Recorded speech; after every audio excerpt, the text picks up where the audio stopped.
Berkatalah Naomi kepada kedua menantunya itu, "Pergilah, pulanglah masing-masing ke rumah ibunya.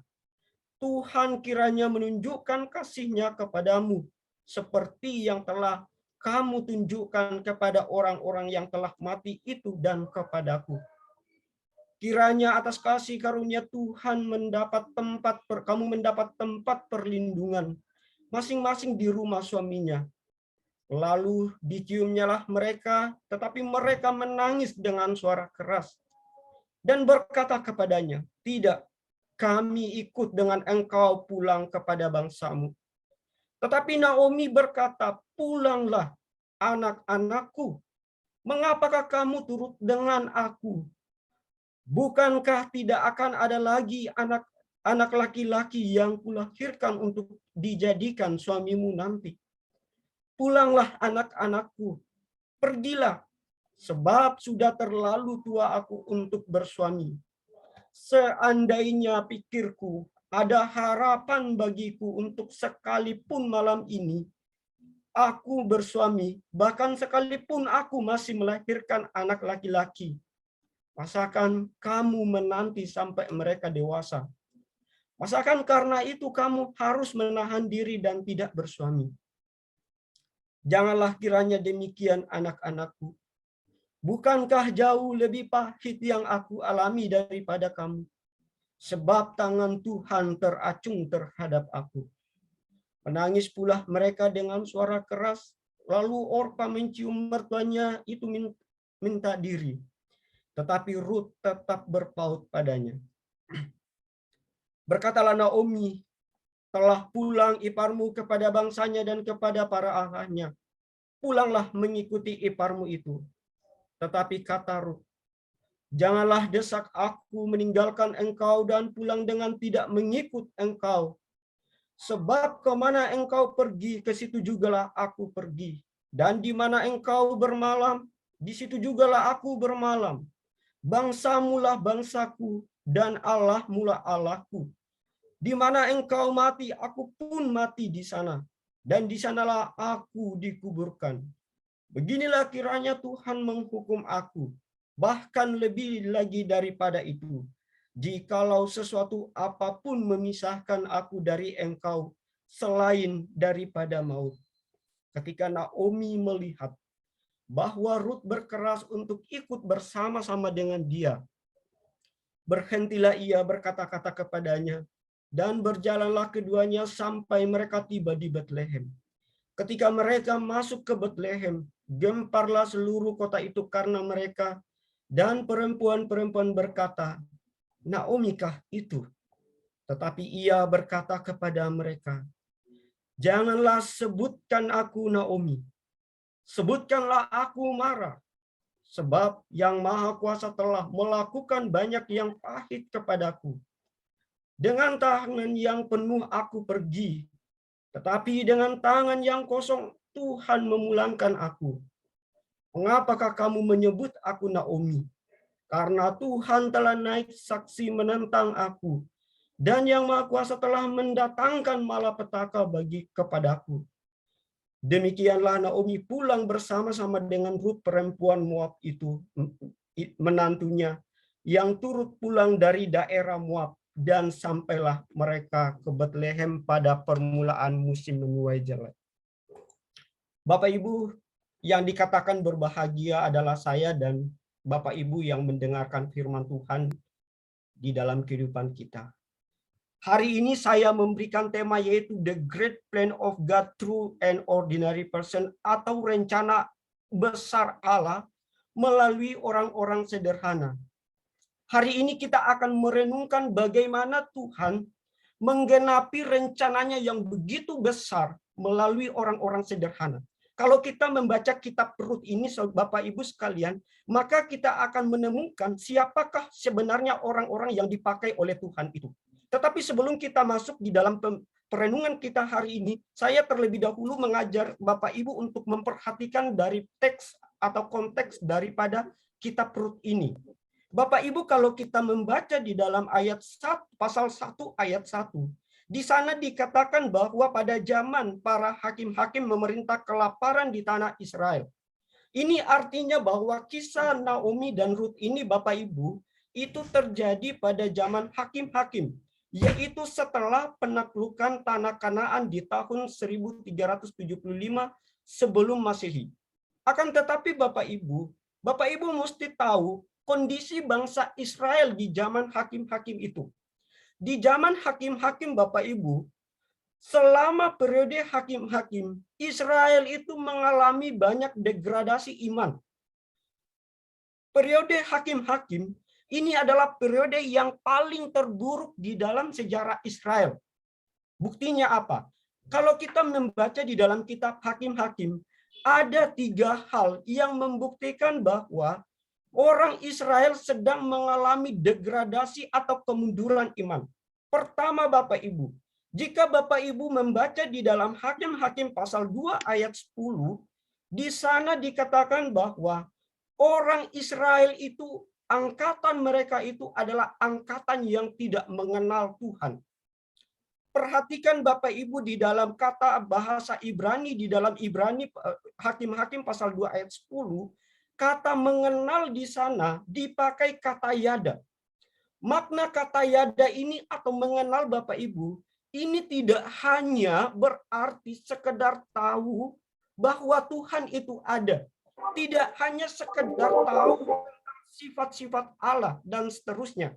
Tidak hanya tahu tentang Allah di dalam pikiran. Tetapi yada itu Bapak Ibu mengenal Tuhan secara pribadi, melakukan apa yang Tuhan kehendaki, mencari tahu kehendak Tuhan, memperhatikan perintah Tuhan. Bahkan kata yada Bapak Ibu itu juga dipakai untuk hubungan intim antara suami istri. Itu bisa dilihat di dalam teks Kejadian pasal 4 ayat 1 ketika dikatakan Adam menghampiri Hawa, kata yada dipakai di situ, kata yang dipakai di situ adalah kata menghampiri. Dalam bahasa teks aslinya di situ itu kata yada, artinya ada hubungan intim. Sehingga Bapak Ibu, ketika penulis hakim-hakim mengatakan bahwa orang Ibrani ini adalah loyada atau tidak mengenal Tuhan, artinya orang Israel itu tidak melakukan apa yang dikehendaki Tuhan.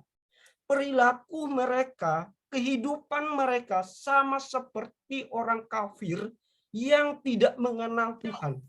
Mereka tidak mencari Tuhan, tidak memperhatikan perintah Tuhan, tidak memiliki hubungan dengan Tuhan. Bahkan mereka tidak peduli siapa itu Tuhan. Ini adalah konteks pertama di mana orang Israel mengalami degradasi iman. Hal yang kedua Bapak Ibu, di dalam kalau Bapak Ibu membaca kitab Hakim-Hakim, memperhatikan Hakim-Hakim dengan baik, orang Israel itu juga terus-menerus jatuh di dalam dosa. Di dalam kitab Hakim-Hakim ada satu siklus yang ditunjukkan oleh penulis Hakim-Hakim yang sangat miris sekali, di mana orang Israel Bapak Ibu di sana dikatakan bahwa mereka melakukan apa yang jahat di mata Tuhan. Setelah mereka melakukan apa yang jahat, Tuhan menyerahkan mereka kepada musuhnya. Entah kepada orang Filistin, kepada orang Moab, Tuhan serahkan kepada musuhnya. Setelah mereka dijajah bertahun-tahun, maka mereka berseru kepada Tuhan, berdoa.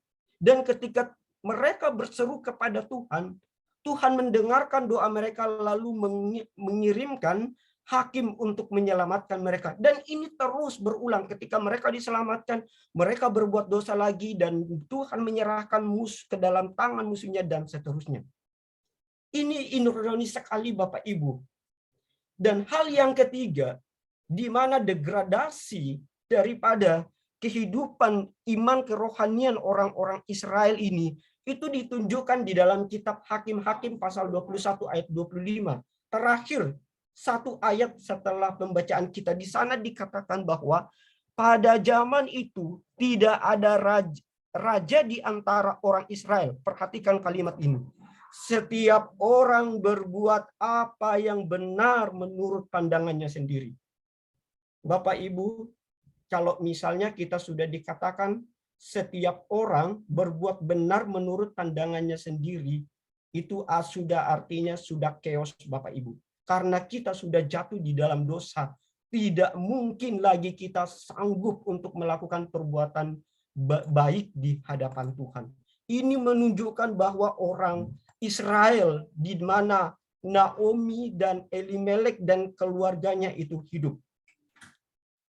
Jadi kita bisa mendapatkan Bapak Ibu gambaran tentang situasi orang Israel itu, situasi kehidupan mereka itu yaitu dari kitab Hakim-Hakim.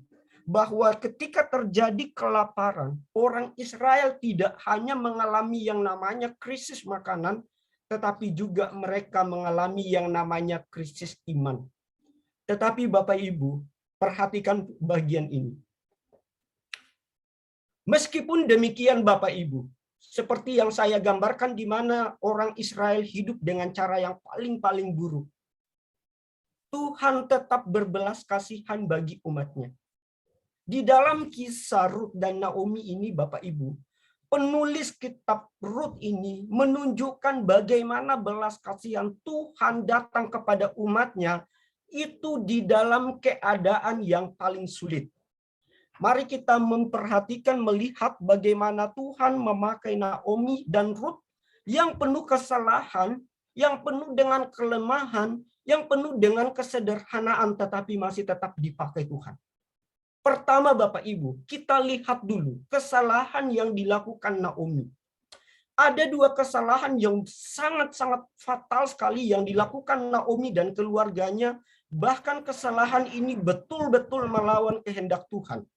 Perhatikan ini Bapak Ibu. Kesalahan pertama yang dilakukan oleh Naomi yang melawan kehendak Tuhan, yaitu ketika Naomi meninggalkan Bethlehem dan pindah ke Moab. Bethlehem artinya place of bread atau tempat roti atau rumah roti. Ketika terjadi kelaparan, kalau kita baca Hakim-Hakim, biasanya kelaparan terjadi di Israel itu karena mereka tidak taat kepada Tuhan, mereka menyembah. Ketika kelaparan terjadi, mereka mengalami kesulitan, maka Naomi dan suaminya ini mulai mencari tempat yang lebih baik. Ini seperti dengan kisah di dalam Lot, memilih tempat yang baik, yang dekat dengan Sodom dan Gomora, yang masih menyediakan makanan. Dan akhirnya Bapak Ibu kita melihat bahwa mereka memilih tanah Moab di seberang sungai Yordan.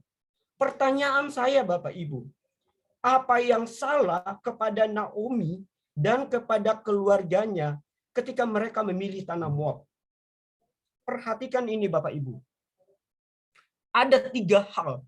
Kenapa memilih tanah Moab ini adalah bertentangan dengan kehendak Tuhan.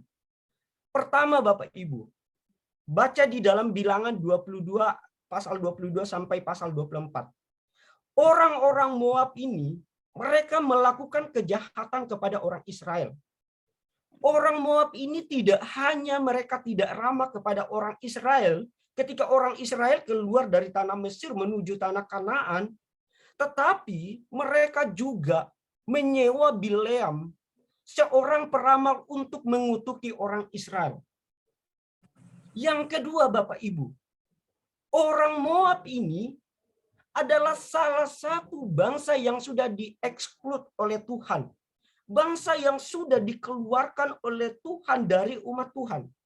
Di dalam Ulangan pasal 23 ayat 3 sampai 6, Tuhan mengeluarkan orang Moab dari persekutuan umat Tuhan. Bahkan kalau Bapak Ibu membaca di dalam ayat yang ke-6, di sana dikatakan orang Israel tidak boleh mengikhtiarkan kesejahteraan ataupun kebahagiaan dengan orang-orang Moab. Dan ketiga Bapak Ibu, kenapa Moab ini bukanlah tempat yang baik bagi Naomi dan keluarganya? Di tanah Moab itu Bapak Ibu, tidak ada satupun orang yang menyembah Yahweh, menyembah Tuhan. Di Moab Bapak Ibu, bukan hanya tidak ada kemah suci, tetapi di sana tidak ada imam Tuhan yang melayani. Sehingga saya bisa pastikan Bapak Ibu, selama di Moab Naomi dan keluarganya tidak pernah beribadah kepada Tuhan. Memang mungkin kita berkata, Naomi dan suaminya tidak ke kuil untuk menyembah dewa Kemos, yaitu dewa orang Moab. Tetapi ingat, Naomi juga tidak beribadah kepada Tuhan karena di Moab tidak ada kemah suci dan tidak ada imam. Jadi di sini Bapak Ibu, pergi ke Moab ini, memilih Moab ini adalah tempat yang salah. Ini adalah kesalahan yang besar yang dilakukan oleh Naomi. Moab bukanlah tempat yang nyaman bagi Naomi dan keluarganya. Ini pelajaran penting bagi kita.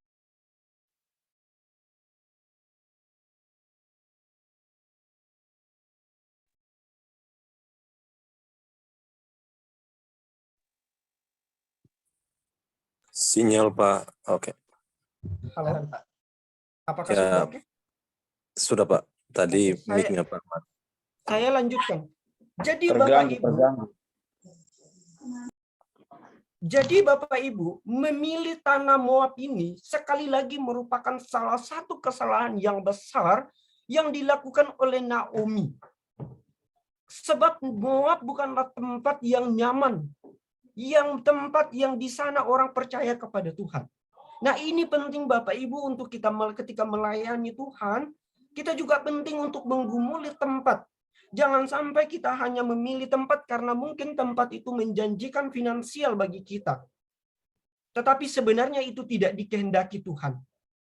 Jika tempat itu tidak membuat kita bertumbuh di dalam Tuhan, termasuk di dalam pekerjaan Bapak Ibu. Saya dulu pernah kerja sebelum masuk di STTRII, saya dulu masuk di Indovision dan juga di Home Credit.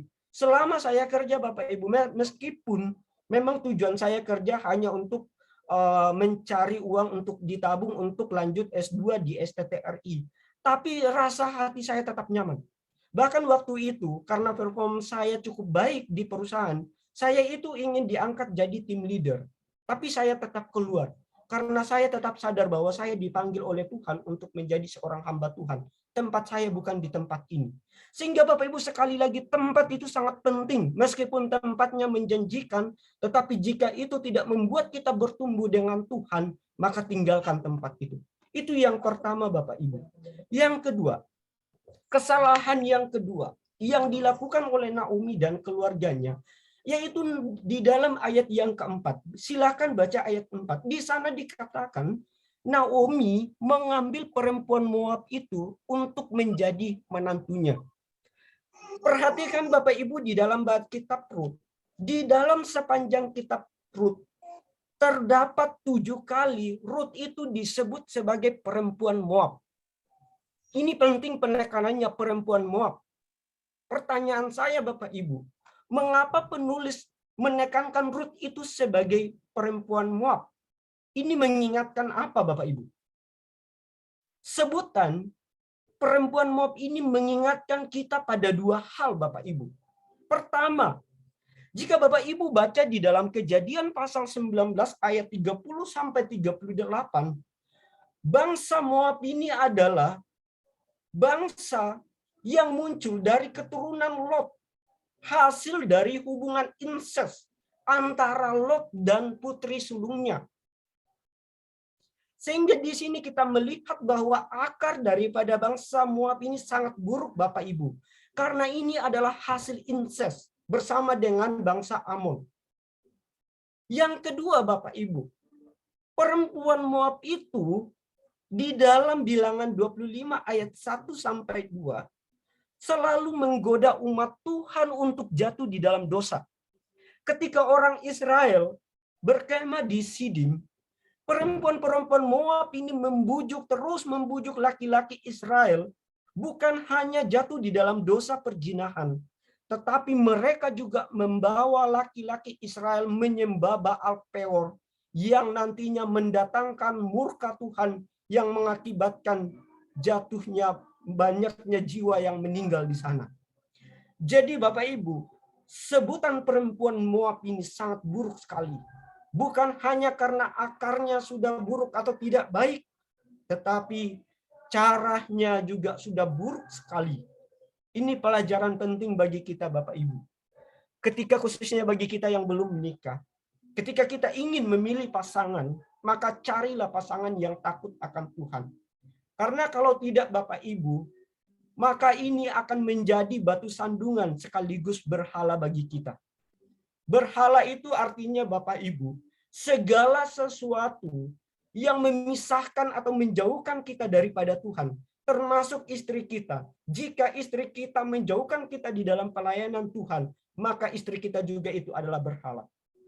Ini penting sekali Bapak Ibu ketika kita mau memilih pasangan hidup. Itu adalah kesalahan yang dilakukan oleh Naomi. Bapak Ibu, Naomi ini bukan hanya melakukan kesalahan, tetapi dia juga memiliki kelemahan. Naomi ini Bapak Ibu, dia bukan hanya imannya lemah, tetapi pengenalannya akan Tuhan itu masih standar sekali. Dari mana saya bisa tahu bahwa Naomi ini imannya lemah? Ada dua Bapak Ibu. Pertama, Naomi ini sama sekali tidak memiliki kepekaan rohani. Baca di dalam ayatnya yang ke-11. Saya akan baca. Tetapi Naomi berkata, "Pulanglah anak-anakku, mengapakah kamu turut dengan aku? Bukankah tidak akan ada lagi anak laki-laki yang akan kulahirkan untuk dijadikan suamimu nanti?" Perhatikan di sini, Naomi menyuruh si Orpa dan Rut ini untuk kembali ke mana? Yaitu ke Moab. Ketika Rut dan Orpa mau mengikuti Naomi pergi ke Bethlehem, Naomi ini meminta kedua menantunya untuk berhenti mengikutinya dan menyuruh mereka pulang. Nah, kata pulang di sini Bapak Ibu, ini sangat penting sekali di dalam pasal 1. Di dalam pasal 1, kata pulang ini muncul sebanyak 11 kali. Bahkan di dalam cerita yang kita baca ini, ada 3 orang yang dikatakan pulang, yaitu Naomi, Rut, dan Orpa. Bahkan kalau Bapak Ibu baca di dalam ayat yang ke-22 ini sangat unik sekali. Rut yang berasal daripada tanah Moab juga disebut dia pulang ke Bethlehem. Ini konsep pulang ini sering, dan konsep pulang juga Bapak Ibu sering sekali terdengar bagi kita ketika orang percaya meninggal dunia, selalu kita berkata telah pulang atau kembali ke rumah Bapa. Ini adalah konsep yang besar sekali di dalam kitab Rut pasal 1 ini. Apa yang dilakukan oleh Naomi ketika menyuruh mereka pulang menunjukkan bahwa Naomi tidak peka terhadap rencana Tuhan melalui Rut. Bahkan sampai Rut itu bersumpah atas nama Tuhan, atas nama Yahweh, agar Naomi tidak mendesak untuk kembali ke Moab. Di dalam ayat yang ke-16, Rut berkata kepada Naomi, "Janganlah desak aku meninggalkan engkau dan pulang dengan tidak mengikut engkau. Sebab kemana engkau pergi, ke situ jugalah aku pergi, dan di sanalah engkau bermalam, di situ jugalah aku bermalam. Bangsamulah bangsaku, dan Allahmulah Allahku," dan seterusnya. Di sini Bapak Ibu, Rut bersumpah untuk menyatakan iman dan kesetiaannya kepada Tuhan. Pernyataan Rut di sini Bapak Ibu menunjukkan bahwa iman Rut itu lebih pekah daripada iman daripada Naomi. Oleh karena itu Bapak Ibu, kitab yang ditulis ini, yang kita baca ini disebut kitab Rut, bukan kitab Naomi. Kenapa Bapak Ibu kira-kira? Jika dibandingkan Bapak Ibu, Rut itu double minoritas Bapak Ibu. Pertama minoritasnya, dia itu perempuan. Perempuan di dalam konteks Israel itu betul-betul melawan tradisi patriarki Israel Bapak Ibu. Israel itu sangat mendominankan laki-laki. Itu minor pertama. Minor yang kedua, Rut ini adalah orang Moab. Dia bukan hanya berstatus sebagai non-Israel, tetapi juga bangsa yang disisihkan Tuhan. Ini unik sekali. Kitab orang Yahudi ditulis dengan nama Rut yang bukan orang Yahudi. Bahkan jika Bapak Ibu mau membandingkan dengan Naomi, tokoh utama di dalam kitab Rut ini bukanlah Rut, tetapi Naomi. Kenapa? Dua hal Bapak Ibu. Nama Naomi di dalam kitab Rut ini muncul 24 kali, sedangkan nama Rut hanya 18 kali. Yang kedua, kisah daripada kitab Rut ini dimulai dari kisah Naomi dan juga ditutup dengan kisah Naomi. Tetapi tetap disebut kitab Rut bukan kitab Naomi. Mengapa? Jawabannya Bapak Ibu, karena ayat 16 ini. Karena kesaksian imannya kepada Tuhan dan kesetiaannya kepada Tuhan. Ini yang membuat kitab ini menjadi luar biasa. Rut memutuskan meninggalkan dewanya, meninggalkan keluarganya, kerabatnya, rumahnya, dan percaya kepada Yahweh. Keputusan Rut di sini ini adalah unexpected decision Bapak Ibu. Ini adalah keputusan yang betul-betul tidak disangka-sangka, tidak diduga.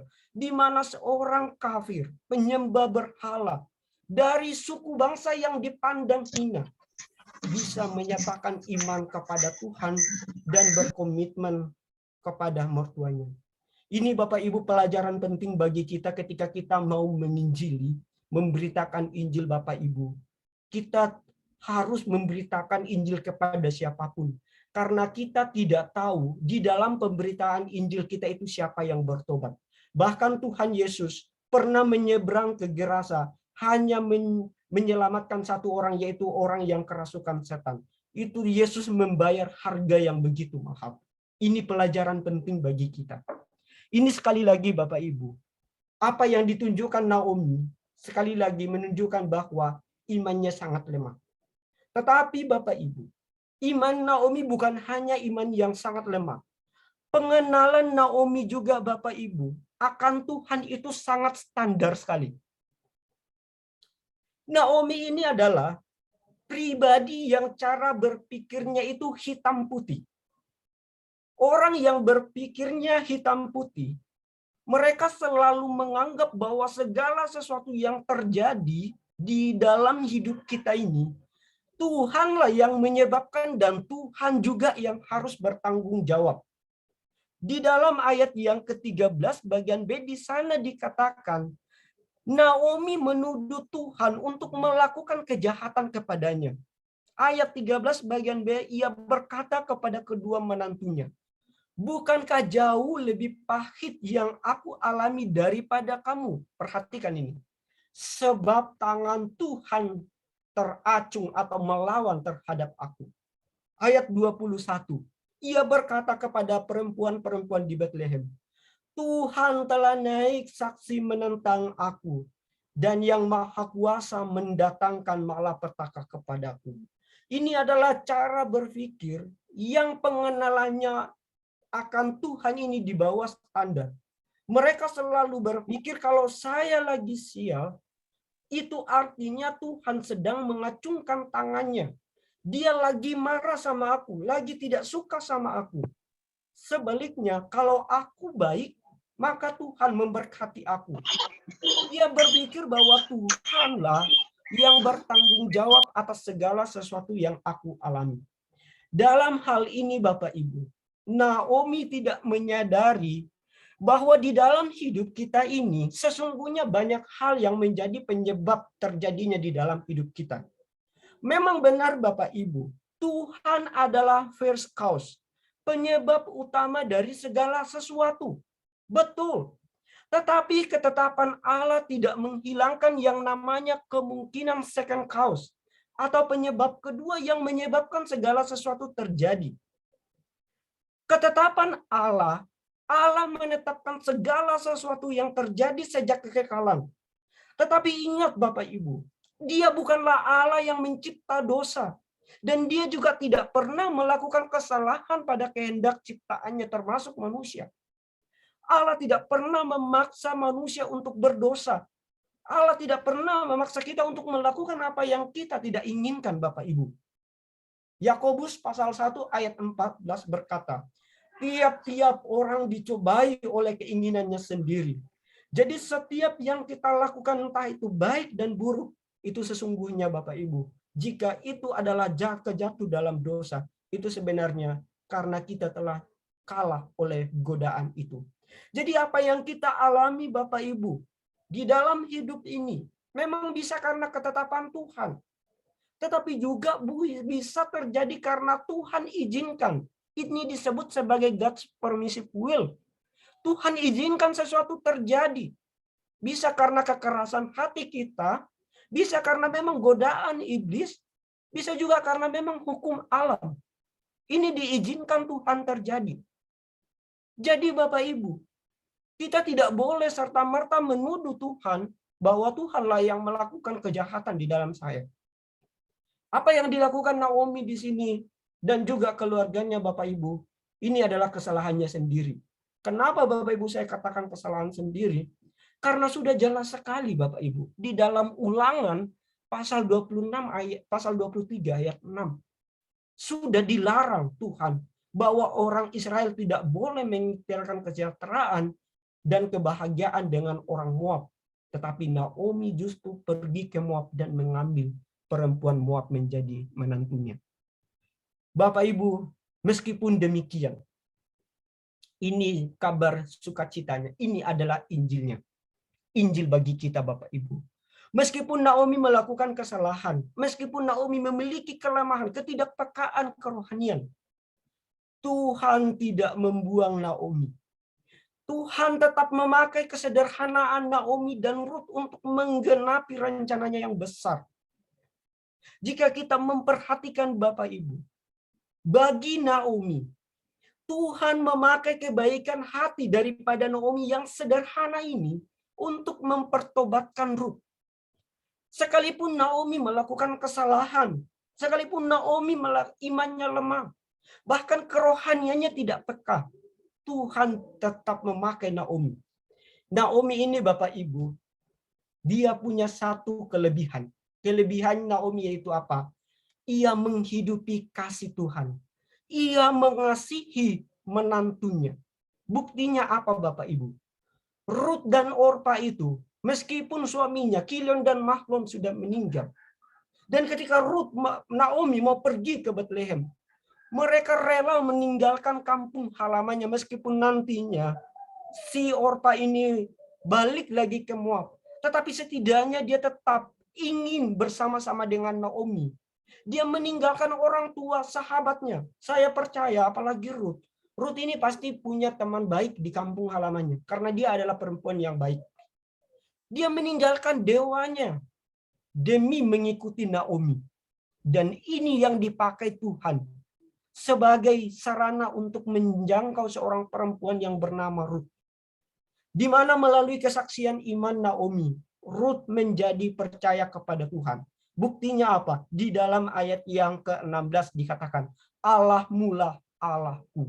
Artinya Rut ini percaya kepada Allah Israel. Tentang Rut Bapak Ibu, Tuhan memakai iman Rut yang sederhana ini untuk menjadi berkat bagi seluruh dunia. Meskipun Bapak Ibu, penulis kitab Rut menyebut Rut ini sebagai perempuan Moab. Dia adalah bagian dari orang yang dipandang hina. Bukan hanya sebagai orang kafir, tetapi juga mereka terus membawa umat Tuhan jatuh dalam perzinahan dan penyembahan berhala. Ia adalah seorang janda. Ia adalah perempuan yang sama sekali tidak memiliki keistimewaan. Namun karena imannya yang sederhana ini kepada Tuhan, Allah Israel, Tuhan sanggup memakai untuk menyatakan rencananya yang begitu besar.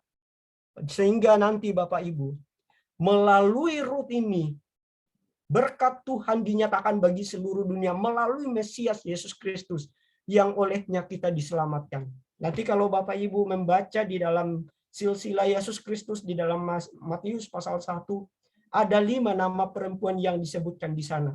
Salah satunya adalah nama Rut. Bapak Ibu yang terkasih, apa yang kita pelajari di sini? Inilah cara Tuhan ketika Tuhan mau memakai kita. Tuhan di dalam kedaulatannya, ia seringkali memakai orang-orang yang tidak terduga. Orang-orang yang unexpected. Ia memakai orang-orang biasa, orang-orang sederhana, Orang-orang yang tidak memiliki keistimewaan sama sekali. Kaum marginal, orang-orang kecil untuk menggenapi rencananya yang besar. Ini bukan berarti bahwa Tuhan tidak bisa memakai orang-orang hebat, orang-orang pintar, orang-orang kaya, dan lain-lain. Tetapi ini artinya menunjukkan bagi kita bahwa orang yang tidak memiliki keistimewaan sekalipun, Tuhan sanggup memakai untuk kemuliaan bagi namanya. Bahkan orang yang memiliki banyak kelemahan seperti Naomi, memiliki banyak kesalahan, tetap juga dapat dipakai oleh Tuhan. Di dalam Alkitab, di dalam sepanjang Alkitab, kita banyak sekali melihat orang-orang sederhana, orang-orang lemah dipakai Tuhan. Musa adalah seorang gembala 40 tahun menggembalakan domba mertuanya. Dipakai Tuhan untuk memimpin bangsa Israel keluar dari tanah Mesir menuju tanah Kanaan. Rahab hanyalah seorang pelacur, dipakai Tuhan untuk menyelamatkan umat Tuhan, untuk bisa masuk ke tanah Yeriko. Daud hanya seorang gembala yang bagi ayahnya, dia anak ke-8 yang tidak penting banget.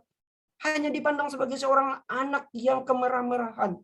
Dipakai Tuhan untuk menjadi raja terbesar di seluruh Israel. Petrus, Yohanes, Yakobus, Andreas, semuanya adalah orang-orang sederhana. Mereka adalah orang nelayan, bukanlah kaum bangsawan. Bukanlah orang-orang yang keluar dari keturunan bangsawan. Bukanlah orang kaya, tetapi Tuhan memakainya untuk kemuliaan bagi nama Tuhan. Petrus di dalam Kisah Para Rasul pasal 2 pernah berkhotbah sekali 3.000 bertobat, 3.000 jiwa bertobat.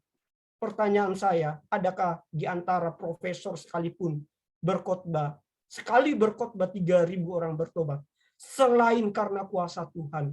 Maka Bapak Ibu, sekali lagi, Tuhan sanggup memakai orang-orang sederhana untuk menggenapi rencananya yang begitu besar. Paulus di dalam 1 Korintus pasal 3, ketika Paulus melihat salib, ia melihat kuasa dan hikmat Allah. Salib adalah jalan keselamatan yang tak terduga. Di atas kayu salib, Allah menyelamatkan kita melalui kekalahan, bukan melalui kemenangan gaya Hollywood. Di atas kayu salib, ia menyelamatkan kita melalui kebodohan, bukan bijaksana dunia. Di atas kayu salib, ia menyelamatkan kita melalui kelemahan, bukan kekuatan. Inilah hikmat dan kuasa Tuhan. Ia sanggup menggenapi rencananya yang begitu besar bagi kita. Orang-orang yang sederhana, orang-orang biasa, orang-orang lemah, orang-orang bodoh, orang-orang yang dipandang hina, yang tidak memiliki keistimewaan, Tuhan sanggup memakai untuk kemuliaannya. Dan salah satu contoh yang terindah bagi kita, yang bisa kita lihat di dalam kehidupan kita sebagai alumni STT Setia, adalah orang tua kita, Bapak Pendeta Matius Mengentang. 2 minggu yang lalu di Kebaktian Umum GRI Pusat, Pendeta Stephen Tong bersaksi bahwa dari seluruh ratusan ribu orang pernah mendengarkan khotbahnya, orang satu-satunya yang paling terpenting yang dia ingat adalah Pak Matius Mengentang, yang dipakai Tuhan secara luar biasa. Bahkan cabang GKSI hari ini lebih daripada 700. Bapak Matius Mengentang adalah orang-orang yang sederhana, dari keluarga yang sederhana, dari orang-orang yang tidak istimewa, tetapi karena Tuhan mau memakai untuk menggenapi rencananya, maka kita melihat semua yang ada kita di sini termasuk saya, itu karena berkat Tuhan melalui orang tua kita, Pendeta Matius Mengentang. Tantangan bagi kita sekalian hari ini, bagaimana dengan kita? Apakah kita siap untuk dipakai oleh Tuhan? Apakah kita berani untuk melangkah di dalam pimpinan Tuhan? Berani itu Bapak Ibu, bukan berarti kita tanpa takut. Berani itu adalah kita tetap ada rasa ketakutan, tetapi kita tetap berjalan di dalam pimpinan Tuhan, karena kita tahu siapa yang bersama-sama dengan kita. Kiranya Bapak Ibu, firman Tuhan hari ini bisa memberikan kekuatan bagi kita untuk kembali melayani Tuhan. Kiranya nama Tuhan dipermudahkan. Kita berdoa. Bapa, kami bersyukur kepadamu untuk firman Tuhan yang singkat dan sederhana ini, yang sudah kami dengarkan bersama-sama. Kiranya Roh Kudus-Mu memampukan kami untuk mengerti daripada maksud Tuhan. rencana Tuhan di dalam hidup kami. Biarlah kami terus belajar daripada Naomi dan juga daripada Ruth, untuk kami bisa dipakai sebagai alat yang luar biasa di tangan Tuhan. Inilah kami, anak-anak-Mu yang sederhana, anak-anak-Mu yang bodoh, yang lemah, yang hina, yang tidak memiliki keistimewaan. Kami siap untuk dipakai oleh Tuhan. Di dalam dan demi Kristus kami sudah berdoa kepada Bapa di surga. Amin. Demikian saya kembalikan ke saudara Ana. Terima kasih kepada Bapak Yohanes Runggang yang sudah menyampaikan kepada firman Tuhan yang sangat luar biasa, tentunya memberkati kita semua. Tiba saatnya Bapak Ibu, kita akan masuk dalam doa syafaat sekaligus doa penutup yang akan dibawakan oleh Ibu Yane. Namun sebelumnya kita menaikkan pujian dengan pujian yang mengatakan penolong yang setia.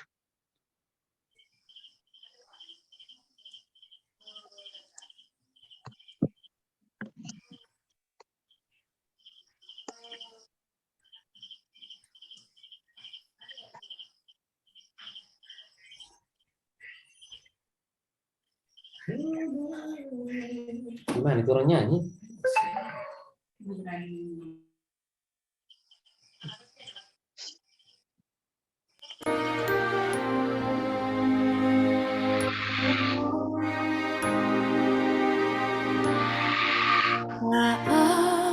Aku berjalan, kasih-Mu menerangi langkahku. Aku bimbang, karena ku tahu Kau bersamaku. Kau lebih tahu yang terbaik bagiku. Kau lebih sanggup pulihkan hidupku. Ku berserah, ku percaya, hanya Yesus penolong yang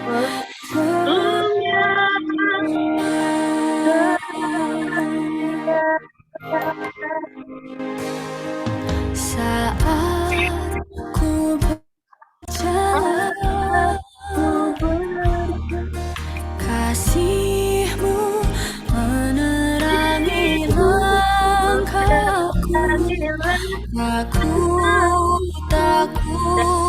Takut bimbang, karena ku tahu Kau bersamaku. Kau lebih tahu yang terbaik bagiku.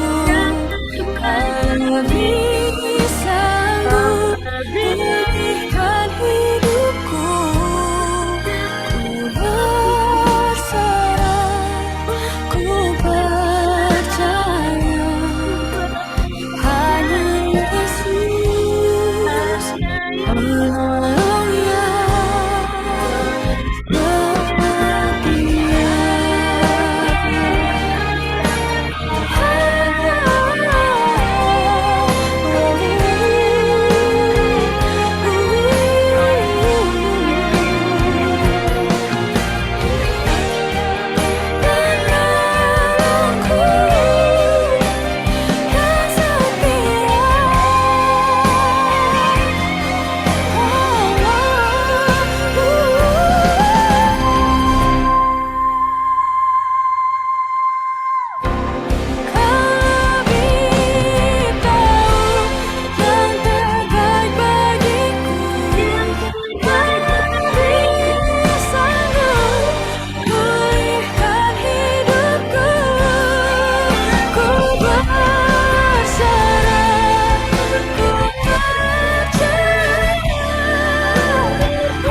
Disilakan. Baik, terima kasih banyak atas waktu yang diberikan buat saya pimpin doa syafaat pada malam hari ini. Untuk kawan-kawan, Bapak Ibu para alumni dan keluarga semua, saya sudah menyiapkan ada beberapa pokok doa yang nanti akan kita doakan bersama. Coba Pak Opin, tadi saya sudah kirim, bisa di-share screen-nya, PowerPoint-nya, pokok-pokok doanya, supaya nanti saya sebutkan dan kita akan berdoa bersama-sama. Tentu untuk tidak berisik, barangkali memang setiap mikrofon masing-masing di mute, tetapi di tempat di mana Bapak Ibu masing-masing berada bisa berdoa dengan bersuara. Ya, kita tradisi berdoa kita di Setia adalah tradisi berdoa bersama-sama, itu adalah bersuara. Biasa hari Jumat malam, kalau Bapak Ibu masih ingat waktu masih mahasiswa di Kampus Putih ataupun juga di Kampus Gerahasi Surun, setiap hari Jumat malam kita ada doa bersama, dan tradisi doa adalah doa bersama, doa bersuara. Baik, ya silakan Pak Upin, apakah bisa share screen-nya supaya nanti saya menyebutkan pokok-pokok doa itu buat kita doakan bersama-sama. Mohon maaf suara saya kedengaran. Cukup jelas, Ibu. Dengar Jelas sekali, Ibu. Baik. Ya, di slide saya yang pertama ini saya memberi judul ini ibadah Perkakas Internasional, ya, karena memang ibadah Perkakas pada malam hari ini adalah ibadah Perkakas di mana kita dalam jumlah yang begitu besar tadi sampai 80-an orang, sekarang sudah 79, dan juga jangkauan yang sangat luas seluruh Nusantara, dan bahkan juga sampai internasional. Ada Pak Upin di Florida, USA sana. Demikian juga ada melibatkan berbagai angkatan, nyaris mulai dari angkatan pertama atau angkatan saya sendiri, angkatan ke-5, bisa hadir bersama-sama di dalam ibadah Perkakas Jumat 30 September 2022 pada malam hari ini. Ini memang kemuliaan bagi Tuhan, Perkakas bangkit, alumni bangkit, untuk apa? Untuk Tuhan, untuk misi Tuhan, untuk kemuliaan Tuhan.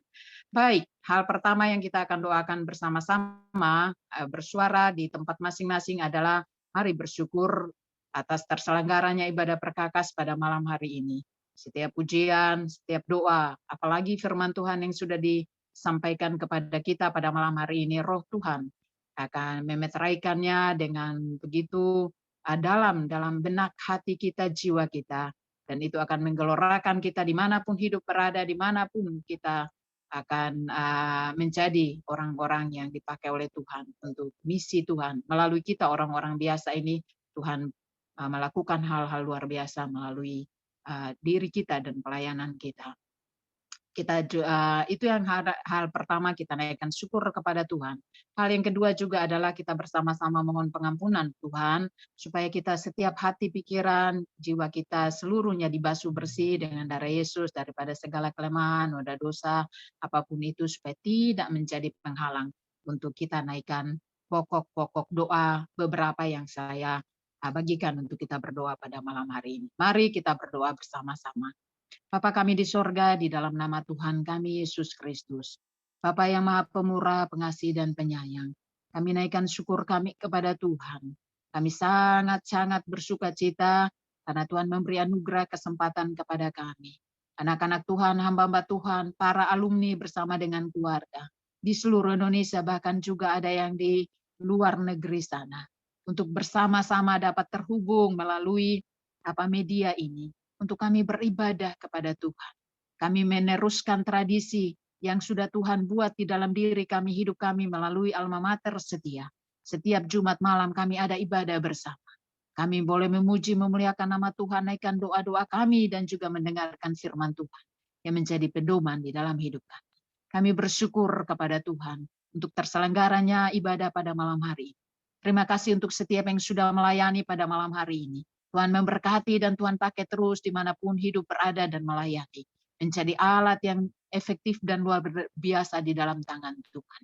Bapa di surga, terima kasih untuk partisipan yang juga hadir di dalam ibadah pada malam hari ini. Seluruh alumni di Indonesia, di Nusantara ini, dari berbagai angkatan tempat, boleh hadir dalam mengikuti ibadah pada malam hari ini. Bahkan juga hamba-Mu Pak Upin yang ada di Florida, Amerika sana juga Tuhan beserta dengan dia dan memberkati dia untuk terlibat bersama-sama dalam ibadah ini. Bapak, kami bersyukur untuk segala sesuatunya. Terima kasih untuk jaringan yang walaupun ada sedikit terganggu tetapi seluruhnya boleh dapat berjalan dengan baik. Bahkan ya Tuhan, kami juga mohon kalau Tuhan dapati ada kelemahan yang menjadi penghalang bagi doa-doa kami, syukur kami, pujian kami naik kepada Tuhan. Kami mohon belas kasihan dan pengampunan Tuhan, supaya kami boleh berlayak untuk berdoa kepada Tuhan pada malam hari ini. Di dalam nama Tuhan Yesus kami berdoa. Amin. Berikutnya kita akan berdoa bersama-sama buat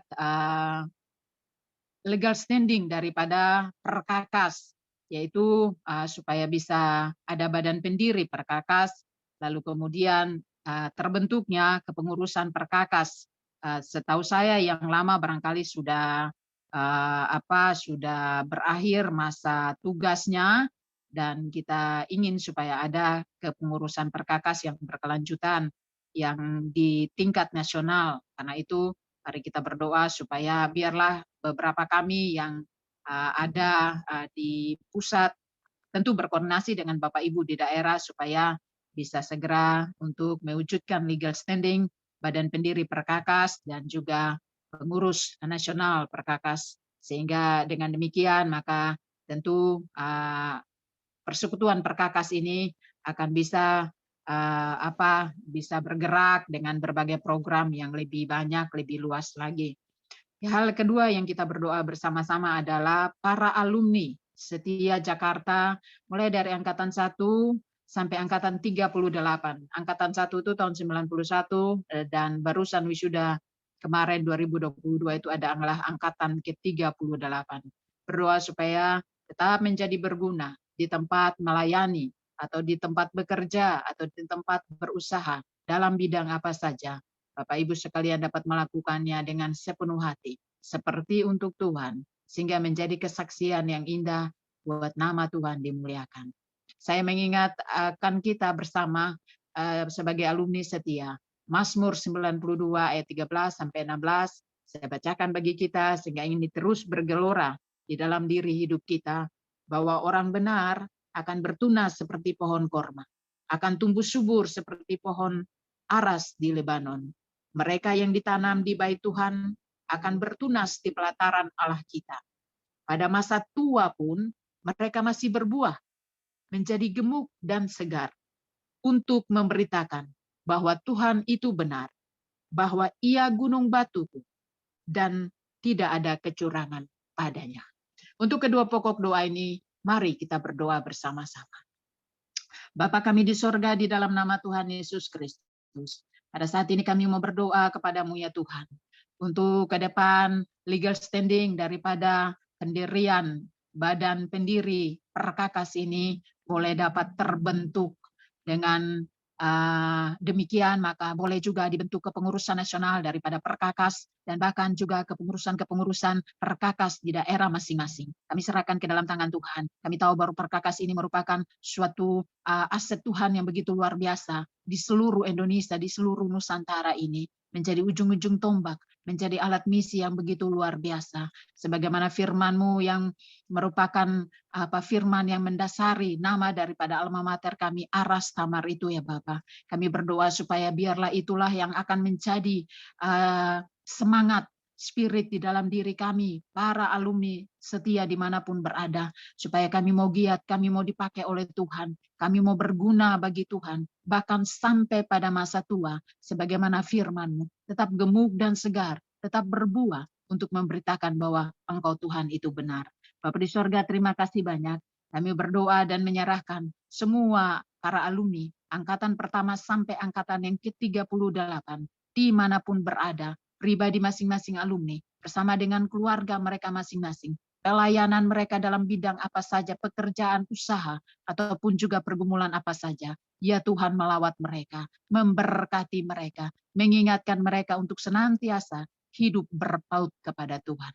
Terpujilah Tuhan kekal selamanya. Dalam nama Tuhan Yesus kami berdoa. Amin. Pokok doa yang berikut yaitu kita berdoa untuk para alumni supaya tetap menghidupi karakter alumni setia yang ada di dalam buku visi misi. Tentu semua kita masih mengingatnya atau barangkali mungkin sudah ada yang tidak sepenuh lagi diingat, yaitu karakter daripada alumni setia itu adalah karakter pendoa. Karakter alumni setia adalah pemberani, karakter alumni setia adalah pekerja keras, karakter alumni setia adalah pejuang yang tangguh, karakter alumni setia adalah kreatif di ladang misi, dimanapun berada. Itu karakter itulah yang tentu akan membuat kita dipandang Tuhan laik untuk melakukan pelayanan pekerjaan Tuhan. Mulai dari kepercayaan yang kecil hingga kepercayaan Tuhan yang besar, kita dapat melakukan itu. Karena apa? Karena Tuhan pandang kita laik untuk dapat mengerjakannya. Itu kita doakan supaya tetap ada di dalam diri kita, di dalam hidup kita. Demikian juga kita berdoa bersama untuk pokok doa yang berikut adalah FIM 2030. 2030 itu adalah 12.000 hamba Tuhan, 7.000 desa dijangkau, 3 juta petobat baru yang percaya Tuhan Yesus. Kita doakan itu terus-menerus supaya Tuhan terus mempertajam daripada visi dan misinya. Tuhan terus memperlebar luas dan Tuhan terus mengobarkan api misi Tuhan ini untuk untuk terus menyala-nyala di dalam diri, di dalam pribadi alumni setia bersama keluarga untuk FIM 2030 di mana saja berada atau di ladang pelayanan Tuhan apa saja. Ya barangkali untuk 12.000 hamba Tuhan masih 8 tahun lagi yang akan datang, itu adalah dari Setia Jakarta ataupun juga Rastamar di daerah. 7.000 desa barangkali mungkin bisa kejangkau. 3 juta jiwa. 3 juta jiwa tinggal 8 tahun 2030, FIM 2030. Kita doakan supaya ya itu namanya pencanangan, kita tetap doakan kalau Tuhan menghendaki maka biar Tuhan sendiri yang akan memberkati daripada FIM ini untuk pencapaian yang dicanangkan itu. Mari kita berdoa bersama-sama. Bapa kami di sorga, kami mengucap syukur kepada Tuhan. Kami mau berdoa untuk para alumni setia dimanapun berada, mulai dari angkatan pertama sampai angkatan yang ke-38. Kami ingin supaya karakter yang Tuhan sudah ajarkan kepada kami dan bentuk kami dan gembleng kami dan latih kami melalui bangku pendidikan di lembaga setia alma mater kami, supaya kami boleh menjadi hamba Tuhan yang terus setia dengan karakter pendoa, dengan karakter pemberani, dengan karakter pekerja keras, dengan karakter pejuang, dengan karakter kreativitas yang tinggi. Kami serahkan ke dalam tangan-Mu. Tuhan memberkati kami, karena kami percaya bahwa dengan karakter-karakter yang demikian, Tuhan mempercayakan kepada kami banyak hal, mulai dari hal kecil sampai hal yang besar untuk kemuliaan dan hormat bagi nama Tuhan di dalam ladang misi Tuhan. Terima kasih banyak Bapak, kami berdoa untuk FIM 2030. Tuhan memberkati FIM 2030, 12.000 hamba Tuhan, 7.000 desa dan 3 juta jiwa yang dipersembahkan kepada Tuhan. Tinggal 8 tahun lagi untuk FIM 2030 ini. Kami berdoa dan mohon Tuhan memberkati sehingga tetap dikerjakan oleh para alumni dan bahkan juga mitra-mitra misi di mana Tuhan kirim untuk bekerja bersama-sama buat FIM 2030 untuk banyak jiwa dipersembahkan kepada Tuhan. Terpujilah nama-Mu Bapa, dalam nama Tuhan Yesus kami berdoa. Amin. Baik, slide yang terakhir masih ada 2 kali kita akan berdoa bersama, yaitu berdoa untuk Bapak Matius Mangentang, Bapak penerima visi misi Tuhan yang dengan setia dikerjakan 35 tahun, baik itu melalui Setia Pusat Jakarta, bahkan juga sampai kepada Arastamar di seluruh Indonesia, demikian juga melalui GKSI, dan bahkan juga melalui Perkakas ini, semuanya kita tentu tahu bahwa Tuhan pakai Pak Matius Mangentang begitu luar biasa untuk membawa ini, mempersembahkan ini kepada Tuhan.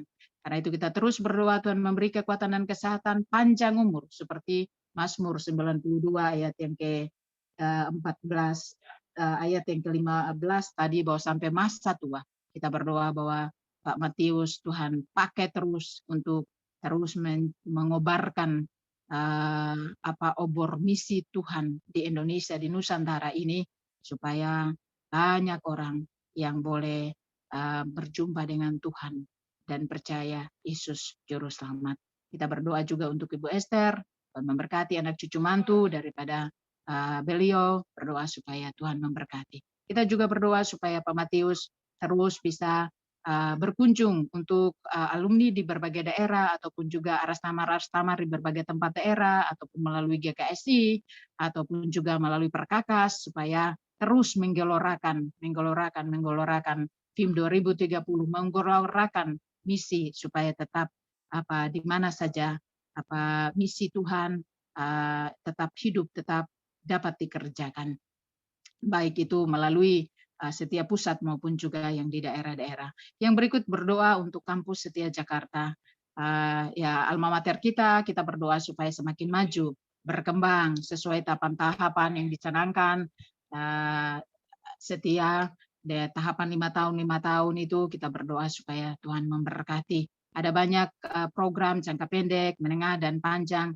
Biarlah Tuhan yang memberkati, dan ke depan kalau Tuhan kehendaki untuk menjadi institut ataupun juga menjadi universitas setiap pusat ini, biarlah itu semuanya pimpinan Tuhan. Baik, untuk doa Bapa kami di sorga, terima kasih banyak. Kami mau berdoa menyerahkan hamba Tuhan Bapak Pendeta Matius Mangentang. Tuhan memberkati hambamu yang Engkau sudah pakai hambamu begitu luar biasa. Dan dengan penuh kesetiaan hambamu terus setia untuk melayani sampai pada saat ini. Tuhan menyertai dan memberkati hambamu. Tuhan terus menerus menambahkan akan hikmat bijaksana dan urapan dan kuasa yang luar biasa di dalam diri hambamu dan di dalam pelayanan hambamu. Sehingga hambamu terus Tuhan pakai untuk mengobarkan api misi di dalam diri para alumni, bahkan juga melalui GKSI, melalui arastamar, sekolah-sekolah pendidikan yang ada, dan bahkan melalui berbagai kerjasama yang ada untuk misi Tuhan. Terima kasih banyak Bapak, memberkati Pak Matius yang saat ini berada di Wamena, melindungi hambamu bersama dengan Ibu Esther dalam segala kegiatan pelayanan yang ada di sana, sampai nanti akan kembali ke Jakarta. Terima kasih banyak Bapak, berkati keluarga hambamu, anak cucu mantu, Tuhan Yesus juga yang memberkati. Terima kasih banyak Bapak, peliharalah hambamu di dalam anugerah-Mu yang khusus, beri kekuatan, kesehatan, dan panjang umur bagi hambamu, dan sampai masa tua hambamu tetap efektif di dalam tangan Tuhan. Terima kasih banyak Bapak, kami mau berdoa menyerahkan ke dalam tangan Tuhan untuk Setia Jakarta, alma mater Setia ini, Tuhan memberkati kampus Setia, dan memberkati semua program yang ada, jangka pendek, menengah, dan panjang, supaya semuanya boleh dapat dikerjakan dari waktu ke waktu melalui seluruh sivitas akademika yang ada. Bahkan biarlah para alumni juga terus berkontribusi di dalam pemikiran atau dalam berbagai macam hal-hal penting yang baik untuk dipakai atau untuk dilakukan di Setia Jakarta ini. Kami berdoa supaya biarlah itu semua boleh menambah untuk kemajuan, pengembangan daripada alma mater atau Setia Jakarta ini. Terima kasih banyak Bapak, kami serahkan semuanya hanya di dalam nama Tuhan Yesus. Amin. Baik, kita berdoa, ada titip pokok doa daripada Pak Upin Pinehas. Ponakannya bernama Jindri, mahasiswa Setia, saat ini semester 1 Prodi Pak, sedang sakit dan indikasi kelenjar getah bening. Ya, ini tentu penyakit yang serius. Kita topang dukung dalam doa. Anak ini punya semangat yang luar biasa untuk berstudi, tetapi terkendala dengan sakit ini. Kita dukung doa, mohon jamahan Tuhan untuk si Jindri. Lalu yang berikutnya kita juga berdoa untuk kawan alumni. Ini saya hanya sebutkan satu saja, yang tentu ada yang lain, tetapi yang memang baru beberapa hari ini adalah kawan alumni Pak Yandoni yang berduka cita. Kita berdoa supaya Pak Yandoni bersama dengan keluarganya dikuatkan, dihiburkan oleh Tuhan. Demikian juga ada alumni lain di beberapa waktu yang lalu yang juga dalam mengalami duka cita. Tuhan yang memberikan kekuatan, pengharapan, dan penghiburan bagi mereka. Dan terakhir, apakah ada pergumulan daripada Bapak Ibu yang kita akan doakan bersama-sama di dalam doa terakhir ini. Dan nanti setelah itu kita akan dipimpin doa berkat. Kalau Pak Matius bisa masih ada di Zoom ini, Bapak Matius Mangentang yang pimpin doa berkat. Tetapi kalau terkendala karena sinyal, maka saya minta Pak Jaem, Pak Pendeta Jaem ya, Pak Pendeta Jaem di Batam. Ini alumni lama juga, alumni setelah saya lulus 96, Pak Jaem kalau tidak salah lulus 97, alumni senior. Jadi Pak Pendeta Jaem akan pimpin kita dalam doa berkat. Halo Pak Opin bisa ini Pak Matius, kalau Pak Matius bisa, Pak Matius ya Pak ya. Pak Matius lagi tidak ada, terkendala jaringan dari beliau. Ya. Baik, kalau begitu Pak Jaem yang akan pimpin, Pak Pendeta Jaem Runut di Pulau Batam yang akan pimpin kita di dalam doa berkat, doa penutup dan berkat. Apakah ada tambahan pokok doa lain? Ada yang Zoom, chatting saya tidak perhatikan. Ada di Zoom berdoa untuk Pak Pendeta Waruwu, Nataili Waruwu yang sakit gula, Ibu. Ada di chat. Oh, baik Pak. Ya Bapak Ibu sekalian, kita juga akan dukung doa Bapak Pendeta Nataili Waruwu yang sakit gula. Kita minta jamahan Tuhan dan semua upaya medis ataupun juga melalui herbal-herbal yang coba dipakai, kiranya Tuhan pakai itu semua menjadi alat pertolongan dari Tuhan atau juga alat kesembuhan daripada Tuhan. Ya, baik itu saja yang akan kita doakan, dan kita juga doakan kita bersama satu dengan yang lain yang bisa hadir dalam Zoom malam hari ini. Kalaupun juga ada rekan-rekan alumni lain yang kita ingat pergumulan mereka, kita doakan. Ada juga yang sedang bergumul untuk pelayanan, untuk berbagai program yang dikerjakan, baik kawan-kawan yang di GKSI, kawan-kawan yang di Arastamar di seluruh Indonesia, ataupun juga kawan-kawan yang Tuhan pakai di berbagai tempat, yang kita tahu, kita doakan bersama-sama untuk itu. Bahkan kita juga tukang dukung doa untuk saudara kita Pak Upin Pineas yang sedang berstudi di luar. Tuhan juga memberkati dia di sana dalam studi, bahkan dia juga dipakai Tuhan untuk misi Tuhan di sana. Itu saja hal-hal yang akan kita doakan. Kalau masih bisa nanti terakhir kita doa ini, kita nyanyi lagu Penolong yang Setia. Kalau bisa Pak Upin, nanti kita nyanyi itu Penolong yang Setia, ada musiknya.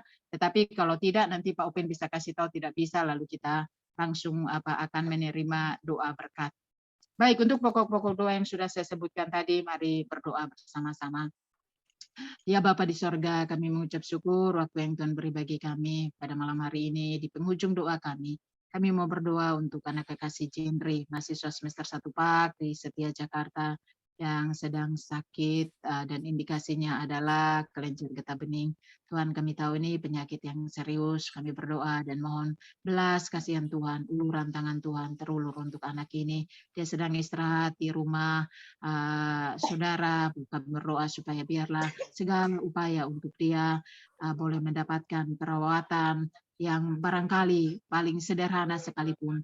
Kami berdoa kalau tangan Tuhan terulur untuk menjamah, tangan Tuhan terulur untuk memberkati, maka itu semua akan menjadi sarana yang berguna untuk kesembuhan daripada Jindri. Kuatkan hatinya dia dan iman percaya supaya dia tetap memandang Tuhan, dan juga dia tetap berseru berharap pada Tuhan, sumber penolong yang setia. Bapak, kami juga berdoa untuk Bapak Pendeta Nataili Waruwu yang juga bergumul untuk sakit penyakit gula. Kami serahkan dalam tangan Tuhan. Ya Tuhan, tolong hamba-Mu, ulurkan tangan Tuhan, jamalah dia. Kami berdoa semua upaya yang sedang dilakukan, baik itu upaya-upaya pengobatan secara medis maupun non-medis. Mari Tuhan Yesus memberkati itu semua. Bahkan di atas segala-galanya, doa dari hamba-Mu secara pribadi dan keluarga. Bahkan tupangan doa daripada setiap kawan-kawan hamba Tuhan, para alumni. Mari Tuhan Engkau memberkati. Bapa di surga, terima kasih banyak. Kami teringat untuk saudara Yandoni, alumni yang juga baru lulus 1 tahun yang lalu. Tuhan berkati dia bersama dengan keluarga di dalam kedukaan dan memberi penghiburan dan kekuatan bagi mereka sekeluarga. Demikian juga mungkin ada alumni lain yang sudah yang berduka cita beberapa waktu yang lalu, namun kami tidak sempat sebutkan satu persatu melalui kesempatan doa pada malam hari ini. Kami berdoa dimanapun mereka berada, Tuhan lawat mereka, hiburkanlah mereka Tuhan, dan kuatkan mereka untuk menghadapi kedukaan yang membuat kesedihan dan juga membuat merasa kehilangan. Kami serahkan ini semua ke dalam tangan Tuhan. Bahkan kalau ada lain daripada Bapak Ibu alumni yang sedang sakit, Tuhan ulurkan tangan Tuhan yang penuh kuasa. Jamah satu persatu mereka, jamah Tuhan, jamah, dan sembuhkanlah mereka oleh kuasa darah Yesus. Terima kasih banyak Bapak. Kami juga berdoa untuk rekan-rekan, kawan-kawan alumni di dalam grup Perkakas atau yang belum tergabung dalam grup Perkakas, mereka dengan pelayanan mereka masing-masing, baik itu di wadah gereja, di wadah pendidikan, di wadah pelayanan apa saja. Mari Tuhan beserta dengan mereka. Pakai mereka sebagai obor Tuhan yang bernyala-nyala untuk menyatakan kemuliaan dan hormat bagi nama-Mu Tuhan. Terima kasih banyak Bapak. Kami bersyukur berterima kasih untuk kesempatan kami boleh beribadah bersama-sama dan menaikkan doa bersama-sama di tempat kami berada pada saat ini kepada Tuhan. Dan kami sangat yakin dan percaya Tuhan mendengar seru doa yang sudah kami bawa kepadamu. Karena Kristus Yesus Tuhan, kami mengucap syukur dan berdoa. Haleluya. Amin. Bisa menyanyi Pak Upin, penolong yang setia?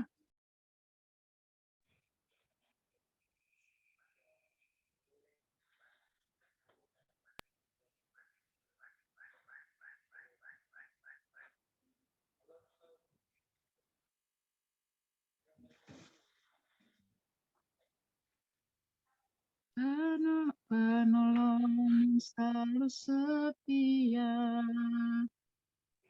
memenuhi keperluanku, tak pernah dia mengecewakan. Yesusku tak pernah segala.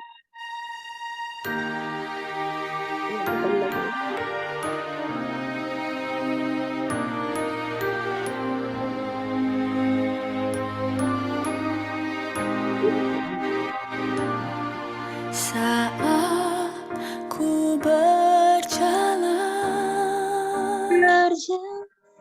kasih-Mu menerangi langkahku. Takut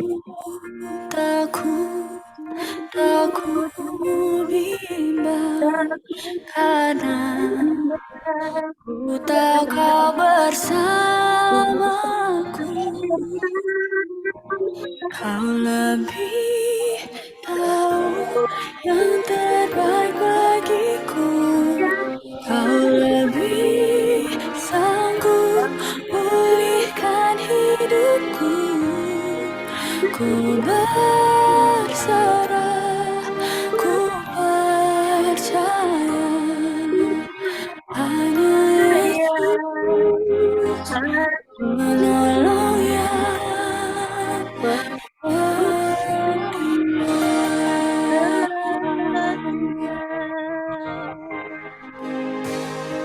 saat ku berjalan, kasih-Mu menerangi langkahku. Takut bimbang, karena ku tahu Kau bersamaku. Kau lebih tahu yang terbaik bagiku. Kau lebih sanggup pulihkan hidupku. Berserah, ku percaya, hanya menolong yang setia.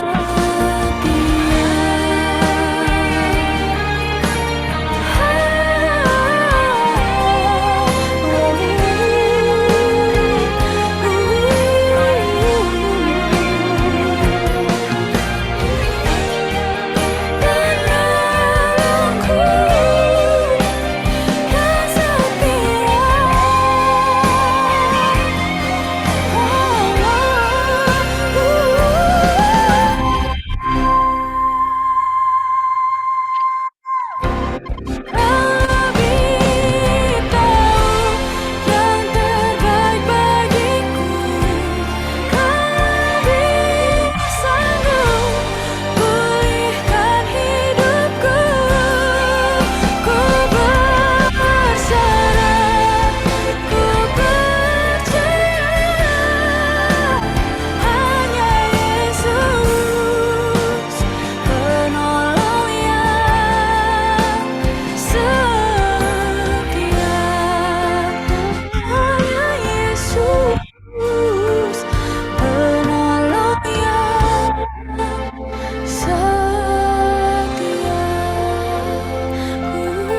Silakan Pak Jaem. Ya. Mari Bapak Ibu, saudara kita berdoa. Bapa di surga, Bapa yang kami kenal dalam nama Yesus Kristus, nama kami halayak biasa, halayak yang memberkati kami, yang selalu menolong, halayak yang selalu menjawab setiap doa-doa kami. Terima kasih Bapa untuk kebutuhan kami hari ini. Terima kasih pertemuan kami melalui summit secara internasional bersama dengan rekan-rekan yang baik yang ada di seluruh Indonesia maupun di tempat-tempat lain di seantero dunia di Tuhan Yesus.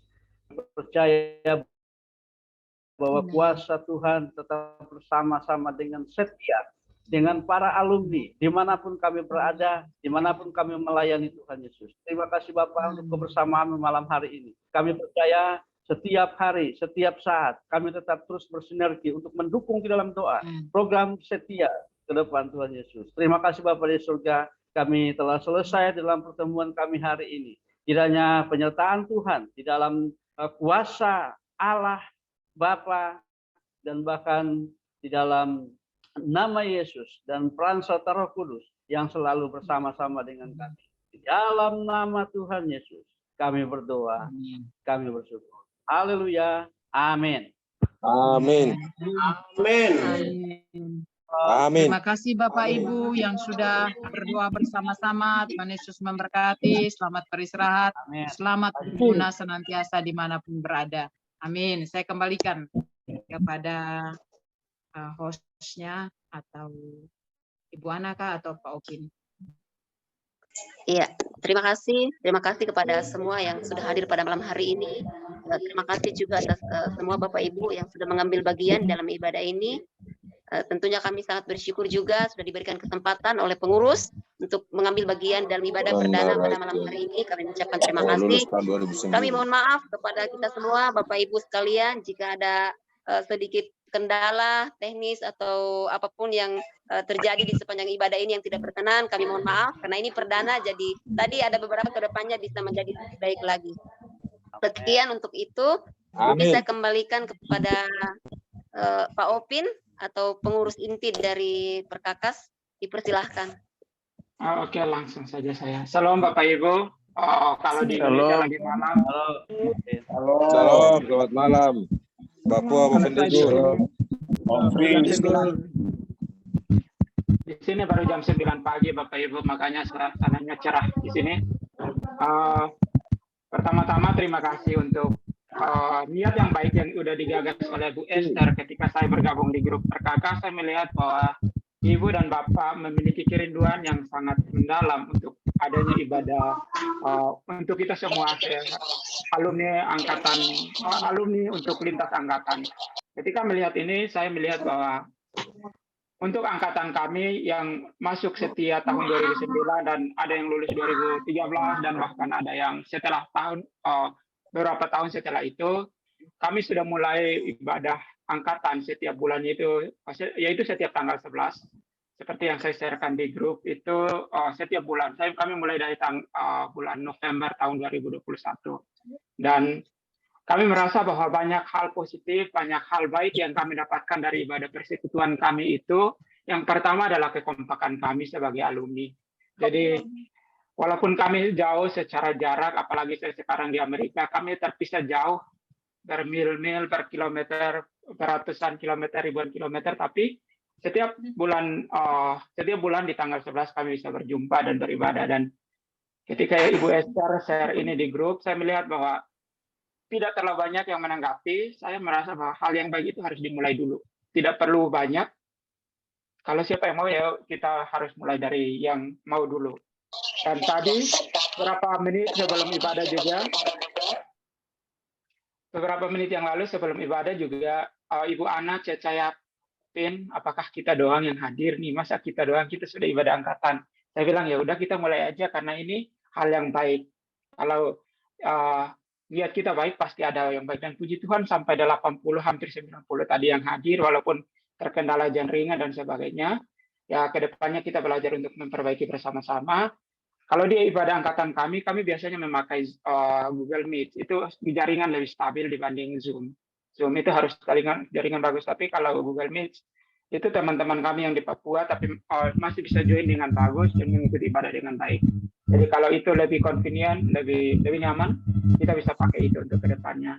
Lalu yang kedua, ini adalah awal yang baik. Tadi kita berdoa bahwa ada legalitas daripada alumni angkatan. Itu adalah suatu hal yang sangat baik. Karena yang saya lihat di dunia sekuler, karena kebetulan saya juga setelah lulus dari Setia, saya melanjutkan studi saya di Sampurna University. Yang menjadi kekuatannya kampus itu adalah alumninya.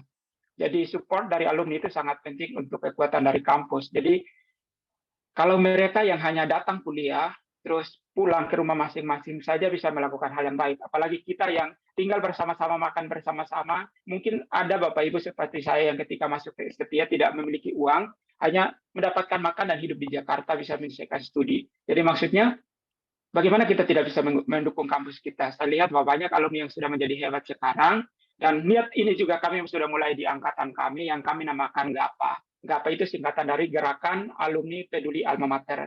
Jadi kami lakukan GAPA ini setiap 3 bulan sekali. Kami nggak mau untuk setiap bulan, bukan karena kami kurang diberkati. Puji Tuhan kami diberkati. Bukan begitu Bapak Ibu. Tapi kami mau memberikan kesempatan kepada alumni-alumni angkatan yang lain, kalau memungkinkan, ayo kita sama-sama mendukung kampus kita, adik-adik kita, untuk bisa mereka bisa hidup dengan baik, menikmati berkat Tuhan dengan baik, terutama sarapan, makan siang dan makan malam mereka dengan baik, supaya mereka semangat untuk berkuliah di kampus, karena kita tidak pernah tahu mereka akan menjadi apa di kemudian hari. Tadi saya ketika kita beribadah dan saya merenung, kalau tanpa Setia, saya tidak bisa ada di kota Florida, di Gainesville ini untuk bisa berstudi. Semua itu berawal dari Gainesville. Saya bisa, Gainesville dari Setia. Dan proses dari Setia itu adalah landasan yang kuat banget bagi saya. Dan saya bisa bergaul sama dunia sekuler, bertemu dengan orang dari berbagai macam budaya dan daerah. Tetapi saya selalu mengingat dari mana saya berasal.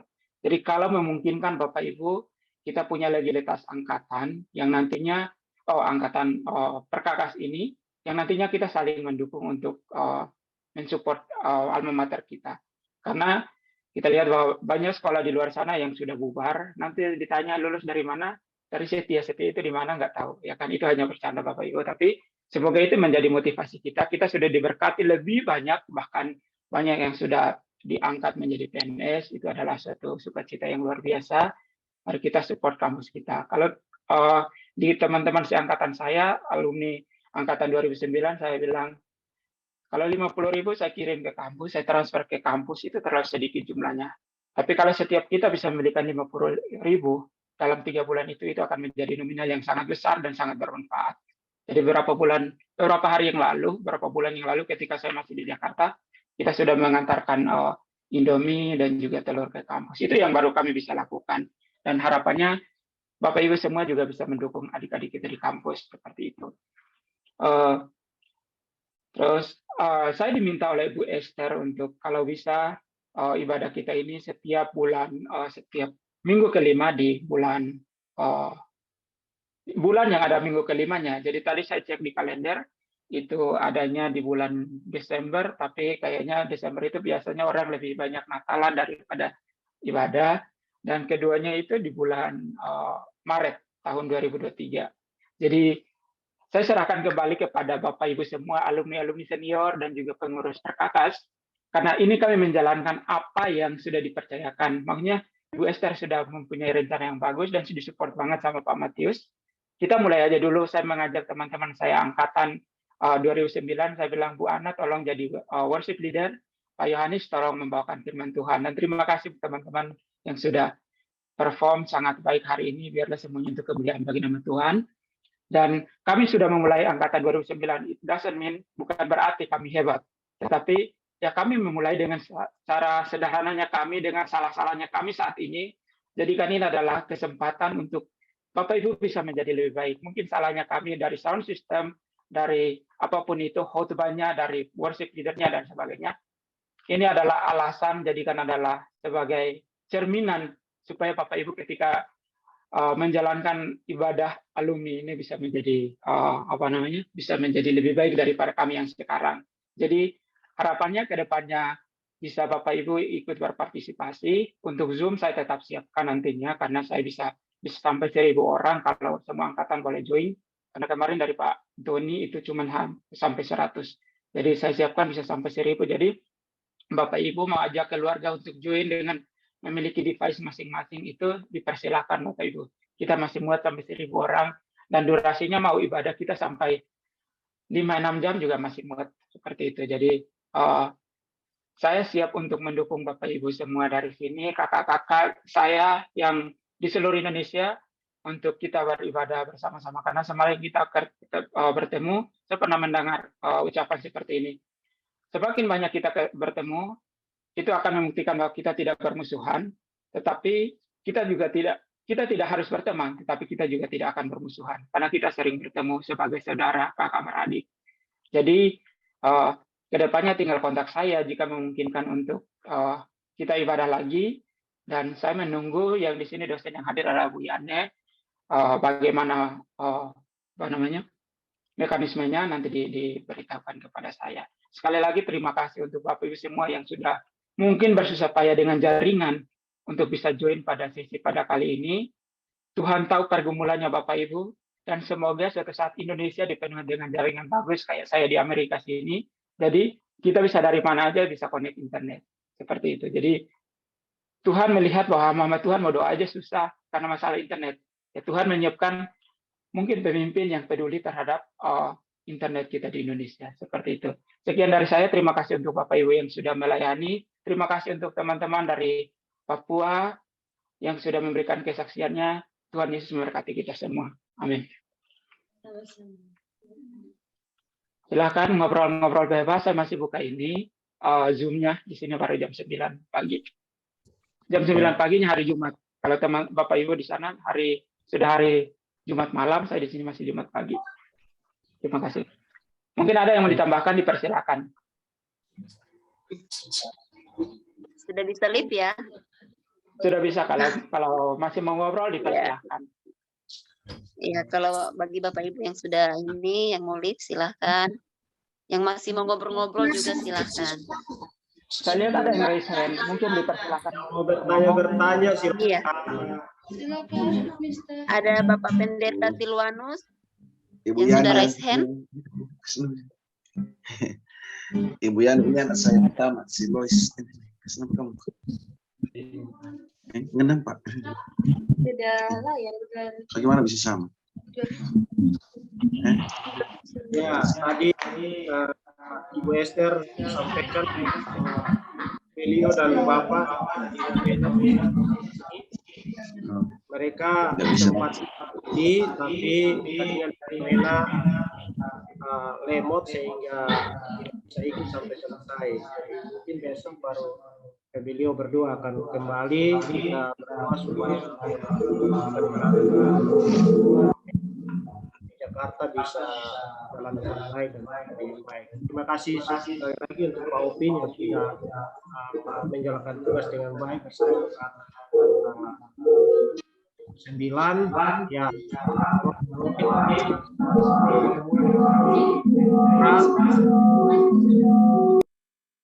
Dengan kami di Jayapura dan sempat diskusikan kalau memungkinkan untuk beliau berdua turun sore hari ke Jayapura maka akan mengikuti di Jayapura, tapi kegiatan tadi di STT Aras Tauromena wisuda yang ke-10 cukup padat sampai dengan malam tadi baru selesai sehingga tidak sempat turun. Jadi itu hanya pesan dari Ibu Esther dan Bapak, kiranya semua alumni tetap sehat, tetap kuat dan terus setia dalam pelayanan yang dikerjakan Tuhan di mana saja. Kurang lebih itu yang saya bisa sampaikan tambahan sesuai dengan WA dari Ibu dan Bapak. Terima kasih. Kembali ke Ibu Yana. Terima kasih Pak. Terima kasih Pak. Oh iya, nanti mohon izin Bu Yana untuk saya share linknya grup Perkakas karena banyak alumni yang tidak mendapatkan informasi mengenai ibadah kita. Jadi banyak yang meminta kalau bisa saya bisa share. Kebetulan saya bukan admin, tapi saya dapat linknya. Mohon izin untuk share kepada Bapak Ibu semua yang di daerah yang memungkinkan untuk join WhatsApp grup kita supaya kita bisa bersama-sama mungkin ada hal-hal penting yang bisa kita bahas bersama nanti. Ya Bu ya, terima kasih. Dan tambahan, untuk Bapak Ibu yang ingin tahu tentang beasiswa LPDP ini di luar dari programnya Setia, tapi tidak salah kalau kita juga mengambil bagian menjadi awardee penerima beasiswa LPDP. Besok jam segini kalau Bapak Ibu bersedia, kita bisa bikin Zoom. LPDP itu buat siapa? Buat seluruh rakyat Indonesia, karena itu diambil dari pajaknya rakyat Indonesia. Jadi saya bisa ke Amerika, bisa kuliah di University of Florida. Sekarang dapat apartemen yang sangat mewah. Saya orang kampung, ketika mendapatkan hal seperti ini luar biasa. Dengan support yang sangat bagus dari pemerintah, Bapak Ibu juga berhak untuk mendapatkan itu. Bapak Ibu yang sudah lulus S2, boleh untuk mengambil S3, doktoral, itu bisa saja. Dan untuk yang lulus S1 mau ambil S2 boleh. Seperti yang saya informasikan di grup bahwa harus IPK-nya di atas 2,75. Untuk yang berasal dari NIAS, Indonesia bagian timur itu mulai dari NTB, NTT, Maluku, Maluku Utara, Papua, Papua Barat. IPK minimal 2,75 itu bisa menjadi penerima beasiswa. Dan modal utamanya adalah alumni setia kebanyakan melayani di daerah. Itu peluang untuk lulus beasiswa ini yang sangat besar. Untuk hal lain yang kayak tes bahasa Inggris dan sebagainya, saya sudah melatih banyak orang dan mereka berhasil untuk mendapatkan nilai yang tinggi. Kalau ke Bapak Ibu, saya bisa siap. Yang penting punya kemauan. Jadi beasiswa ini dari pemerintah, dari Ibu Sri Mulyani, untuk seluruh masyarakat Indonesia yang punya kerinduan untuk bisa berstudi. Yang umur masih di bawah 42 tahun untuk yang S2, yang masih di bawah 50 tahun untuk yang S3, dipersilahkan untuk bergabung di sesi nanti, boleh tanya apapun itu. Terima kasih. Banyak informasi ya, maaf. Saya lihat di screen karena di sini ada laptop, di sini ada screen. Baik, jadi besok jam segini saya jam 6, jam 7, jam 6 di Indonesia nanti saya buat ini. Kita perbedaannya itu 11 jam. Kalau sama Jakarta 12 jam sama waktu Indonesia Tengah. Baik, terima kasih Pak Open. Saya juga mau